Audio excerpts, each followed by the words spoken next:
आज है भाद्रपद कृष्ण द्वादशी और इस तिथि के दिन मनाई जाती है बच्छ बारस। बच्छ बारस जिसे गोवत्स द्वादशी के नाम से भी जानते हैं।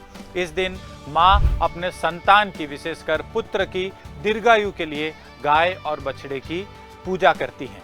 इस दिन हमारे घरों में चाकू का प्रयोग वर्जित होता है और बाजरे की रोटी और बीरे की सब्जी यानी कि जो पूर्ण अनाज होता है उसका सेवन किया जाता है। बच्छ बारस के पीछे एक कहानी प्रचलित है, आइए उसे जानते हैं। एक किसी गांव में एक साहूकार था जिसके पास धन संपत्ति खूब थी और उसके 7 पुत्र थे।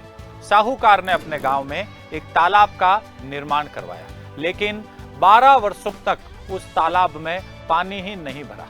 साहूकार ने कई पंडितों को बुलाया, सबसे पूछा। आखिरकार एक पंडित ने इसका निवारण बताया कि साहूकार को अपने सबसे बड़े बेटे या पोते की बलि देनी होगी, तभी यह तालाब भरेगा।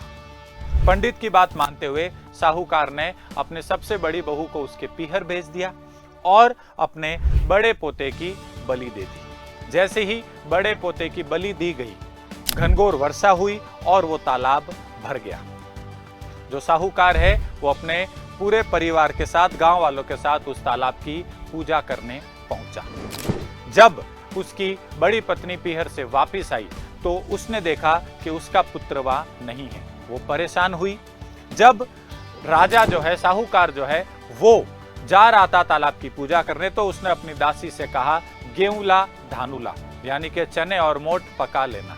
संयोग से साहूकार की गाय का, बछड़े का नाम भी गेहूंला था, तो गलती से दासी ने बछड़े को ही काट कर पका दिया। वहां पे जब तालाब की पूजा चल रही थी तो गोबर में लिपटा हुआ साहूकार को अपना पोता वापस मिल गया। ये पाकर साहूकार और उसकी बड़ी बहू बहुत खुश हुए।